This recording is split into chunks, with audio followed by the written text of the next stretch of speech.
Le Parlement des jeunes constate avec amertume la détérioration de la situation sécuritaire sur l'ensemble de la province de l'Ituri et plus particulièrement dans les territoires de Djougou, Irumu et Mambasa. À dépit d'actes d'engagement signés par les miliciens Codeco et FPIC,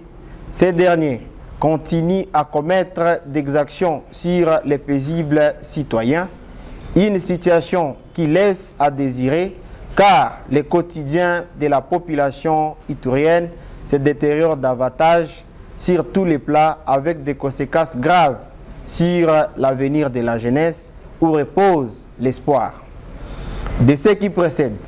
le bureau du Parlement des jeunes rappelle au gouvernement de la République démocratique du Congo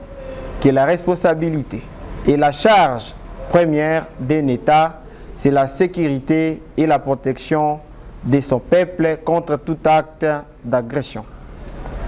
La situation sécuritaire de l'Ituri est précaire car plusieurs localités de la chefferie de Banyali Tchabi dans les territoires d'Irum sont occupées par les rebelles ougandais ADF et suite à l'activisme de ces terroristes, la route Komanda Mambasa,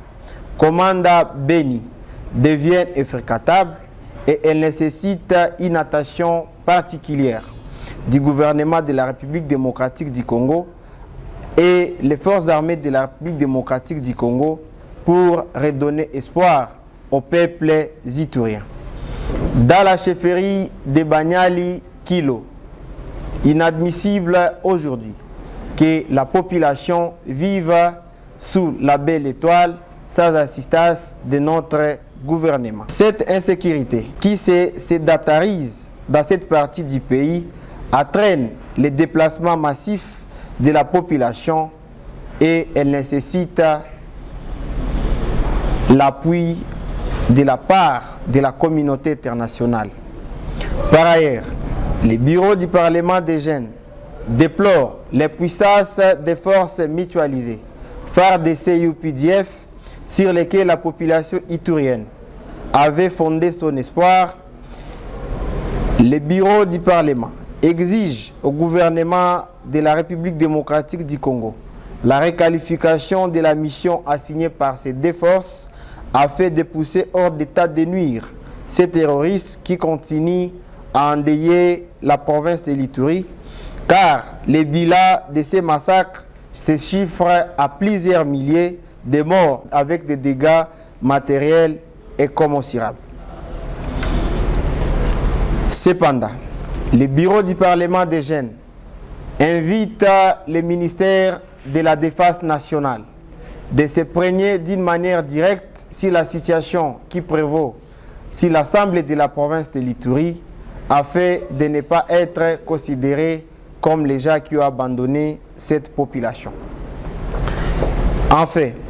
le bureau du Parlement des jeunes rappelle au chef de l'État, son Excellence, Monsieur le Président de la République, Félix Antoine Tshilombo, ses multiples déclarations et promesses pour la sécurisation de la partie Est où il avait fait la paix sa priorité. Le bureau du Parlement des jeunes invite la jeunesse iturienne et la communauté iturienne en général à la solidarité, à l'unité, à l'amour et à la vigilance et de former un bloc populaire pour la défense de notre chère province de l'Ituri, car les plans d'occupation de nos terres semblent s'accélérer au vu et aussi de tous.